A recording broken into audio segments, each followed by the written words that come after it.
So in September 1980, Iraq invaded Iran. Saddam Hussein believed this was the ideal moment to strike, as Iran was still shaken by the Islamic Revolution, and he expected a quick victory.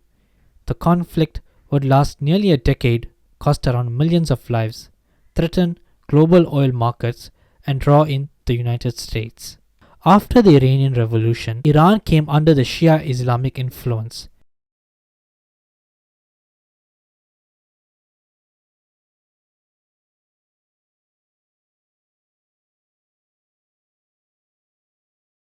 Increasing tensions with neighboring Iraq. Ruled by a 42-year-old Saddam Hussein.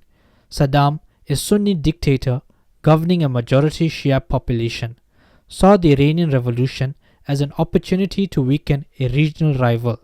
He feared that Iraq's Shia majority might align with Iran's regime due to the shared religious ties.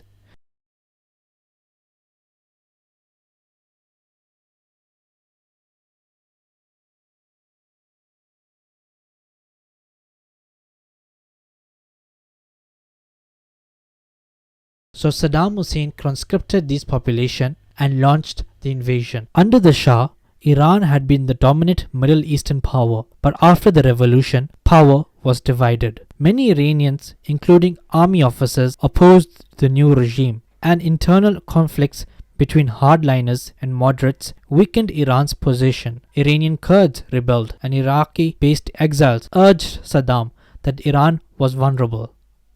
Saddam worried that the revolution might spread to Iraq's Shia majority.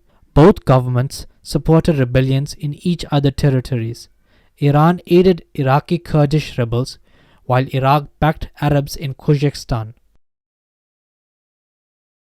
Confident in Soviet-supplied weapons and anticipating Arabs' uprising, Saddam dismissed warnings from his intelligence chief Ali Hassan.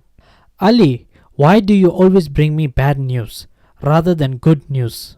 The Iraqi army had about 250,000 soldiers, 1,700 tanks, 1,300 guns, 2,300 armored vehicles, and 295 aircrafts. Iran's forces was slightly larger, with 290,000 soldiers, 1,700 tanks, 1,100 guns, 1,900 armored vehicles, and 420 aircraft, plus a larger navy. On September 22nd, Iraqi air forces struck Iranian airfields despite lacking specialized ammunition for reinforced targets.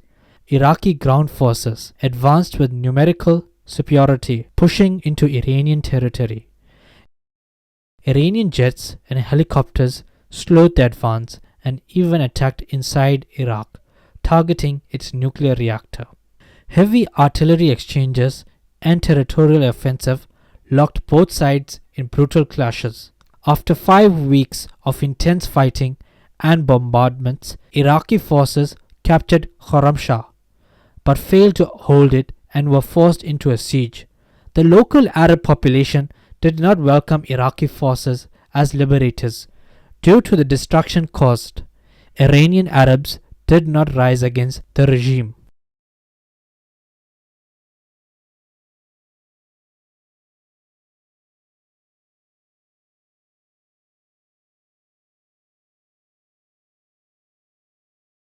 The conflict sparked widespread resistance within Iran.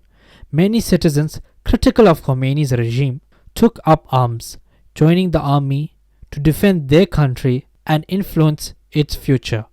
Iran mobilized all available forces, including volunteer units known as the Basij.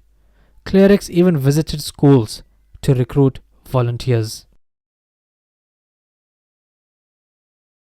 I didn't want to join to the army force, but they forced me to come to battlefield because I wanted to continue my education and come out of Iran. They said, you gotta go to battlefield for 6 months. If you back alive, you can go out of the country. By January 1981, Iran launched an offensive and pushed back Iraqi forces through a counterattack, encircled and defeated them.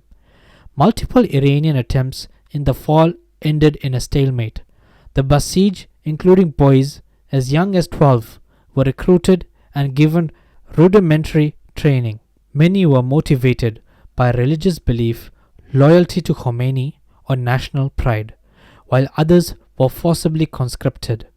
The shock of combat was severe. One 13-year-old described the horror of seeing corpses and wounded children. When I saw the first corpse, I was shocked. I was so afraid. Kids my age who lost their hands, their legs, and whose stomachs were torn open, and who were shot in the face.